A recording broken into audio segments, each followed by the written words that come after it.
Good morning, boys and girls.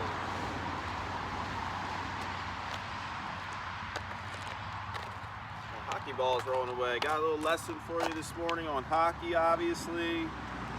I've got my hockey stick here.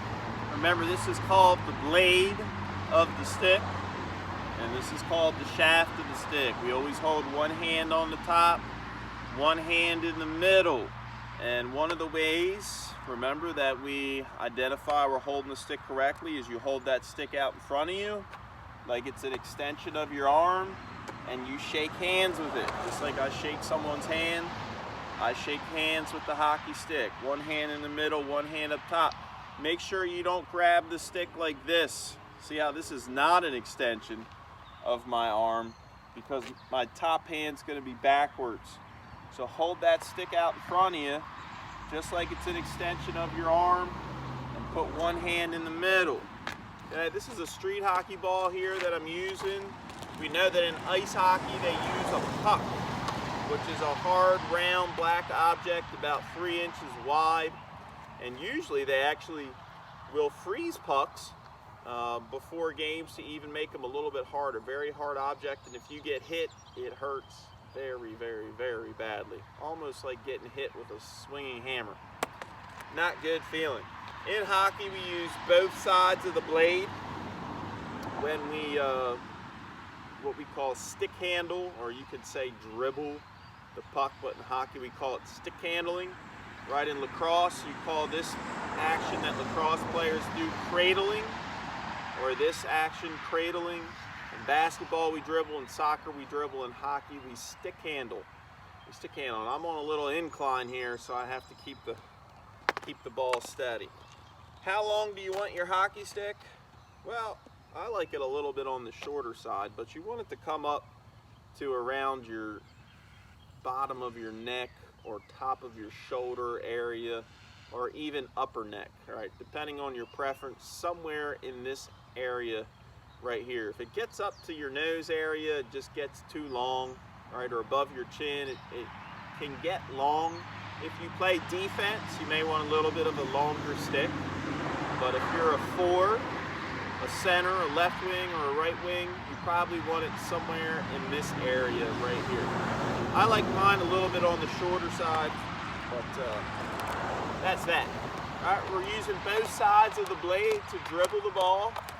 Notice how I'm able to keep my head up most of the time. Okay, there are times when hockey players have to look down, but you want to work on being able to dribble and keep your head up. All right, why? Because I want to be able to see where my teammates are, and also in hockey you're allowed to hit people. Okay, and you have to hit them a certain way. You can't just go up and like a wrestler does and take somebody down, or like a football player does. You have to hit them with your shoulder, and you're not allowed to wrap them with your arms. Okay, but you are allowed to do that in men's hockey. So I want to keep my head up, because if somebody is allowed to hit me, once you turn age about 13, you're allowed to start checking, what we call checking in hockey. That's what it's called when you hit somebody. So once I turn about age 13, I better have what we call in hockey my head on a swivel to make sure that no one's going to hit me. If I'm stick handling like this and I can't see what's in front of me, I could get run over, and that's not going to feel too good. So we always keep our head up so we can see our teammates and see where the other team's players are. Now remember, in hockey, if you lose control, you can use your foot to tap the ball forward to you. Okay, and there's all kind of neat things you can do here. Okay, if you're good, tap that ball up with your foot, catch it, kick it.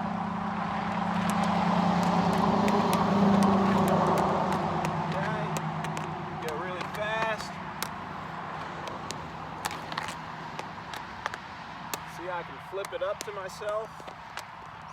Okay, and notice again both sides of the stick. Very important.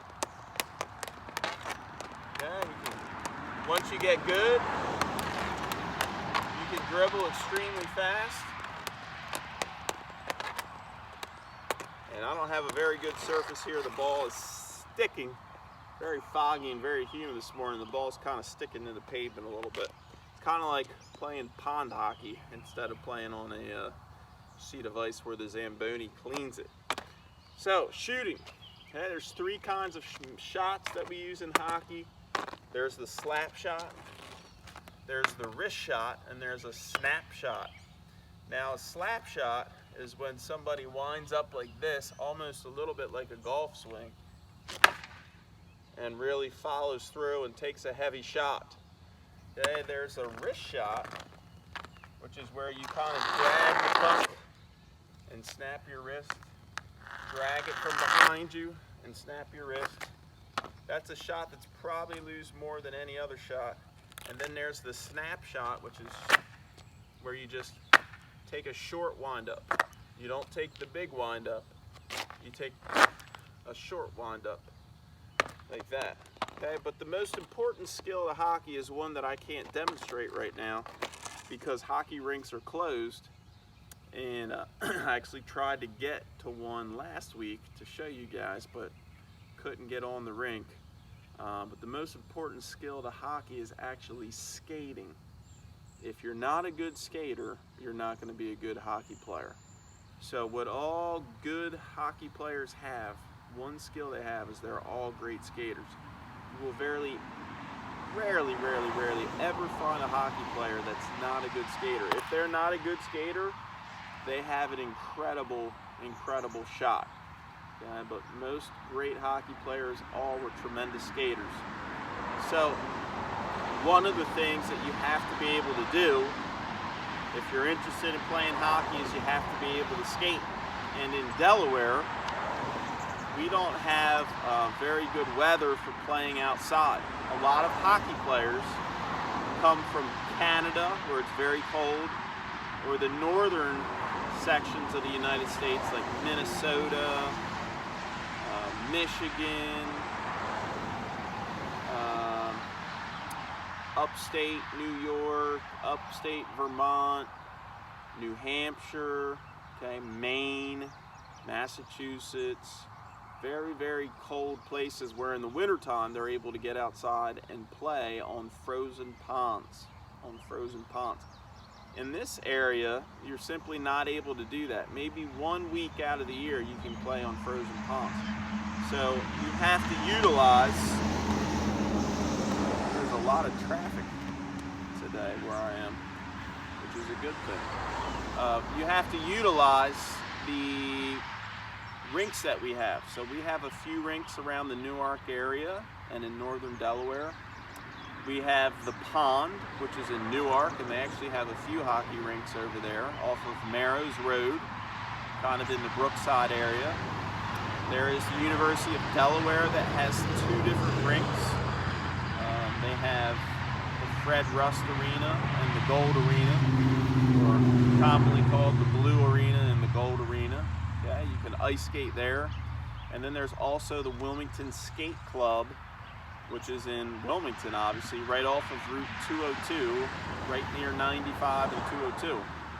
And actually at the Wilmington Skate Club, boys and girls, in the summertime, hopefully they'll be open, I would imagine sometime in the next few weeks, they'll probably try to open. In the summertime, you can skate for $3. Now it's usually like a 30 or 40 minute session, but you can rent skates and skate for $3. So that might be a good place to start, even though it's a little far away up in Wilmington. Okay, but if you're interested in hockey, you're gonna wanna skate. Now what's the other thing you can do? The other thing you can do is you can rollerblade a lot. Maybe someday I'll get my rollerblades and we'll do a little demonstration of rollerblading. But you can get your rollerblades and you can practice. It's the closest thing to ice skating that you can do. Okay, so if you want to be a good player, you got to get a pair of skates, rollerblades. All right, go to some public skating sessions and see if you like it. And you got to get a stick and get a street hockey ball, okay, which you can get at any sporting goods store, hopefully sometime soon. All right, again, one hand on top, one hand in the middle, and we're making a back and forth motion. and try to work on keeping that head up. Okay? In the beginning, you may have to look down, but work on keeping that head up. If you don't have a hockey stick at home, you can use a broom. Okay? I'm sure some of you have brooms, if not all of you.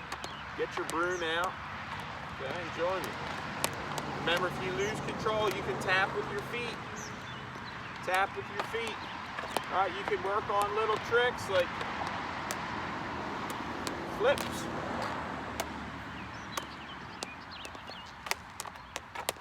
Go between your legs. Use those feet to tap it right back. Remember, your slap shot is a big wind up and a swing. Your wrist shot, you drag that ball behind you and snap your wrists. A snap shot, same thing. Little wind up and you snap your wrists. Now, experienced hockey players, they do what they pick their corners on the goal. You have 4 different corners. You have a bottom right, a top left, and a bottom left. And an experienced hockey player will come in with their head up and look to see what corner is open. Or also you have the 5-hole between the feet of the goalie, between the skates. They'll look and see what corner is open, and they'll pick that corner. Okay, so most hockey players are good at picking corners. Nowadays, the goalie equipment is so huge, and the net is only 6 feet wide. If you think about a soccer goal is 24 feet wide, but a hockey goal is only 6 feet wide and only 4 feet tall. And a lot of goalies today are well over 6 feet high. So you have to pick these tiny little spots. That's why there's less goals scored than ever. Well, not than ever, but in most of history, 25, 30 years ago, there are a lot more goals scored than there aren't now. And if you look at the goalie equipment, it was so small. So now the goalie equipment is so big, and goalies are just bigger people in general. There's not a lot of room to shoot at. So you have to pick those corners and make a very precise shot in order to score, or you have to go close to the net where the other team's defensemen oftentimes are hitting you, and sometimes legally, sometimes illegally, and boy, you have to pay a price in front of that net. You're going to take some pounding on your body, and you're going to take some punishment. But if you go to the net, that's where goals are scored, okay? Because you get close to that net and you get rebounds, and just like in basketball, if you get a rebound, you're very close to the net, and you don't have to be so accurate with your shot, so precise with your shot. So unfortunately, you can't watch hockey right now on television. They are shut down like everybody else. But yesterday, there was an announcement made that hockey is coming back in July. So it looks like hockey's going to come back in July. They're probably going to play their championship into late August or maybe even into September, and probably have a delayed start for their season for next year, probably into late fall or very early winter. So it looks like for the first time ever, hockey's going to be played in the summer, which will be weird. Watching hockey in the middle of the summer, it seems like we should be watching baseball, but baseball hasn't made an announcement yet on when they will return, although I suspect probably sometime in July. So later this summer, check out the hockey season. Enjoy that. You can see some of the best in the world do some of the things that we just talked about. If you don't have a hockey stick, they're not very expensive to get for the street. Now for ice, they are. But for street, they're not very expensive. You could probably get one for $15 and pick up a ball for just a few dollars. Make sure that you get the warm weather hockey ball. Okay? If you're watching this in the wintertime, you want to get a cold weather ball because they're made a little bit differently to respond to the way the weather is. Very humid this morning, a little bit foggy, and these kind of balls sometimes stick, but for the most part, they're pretty good. All right, so boys and girls, I hope you enjoyed this video on hockey. Doing the best we can here to demonstrate some things and talk about some different things every day, trying to bring you a little bit different information, a little bit different lesson every day. So please continue to tune in every day.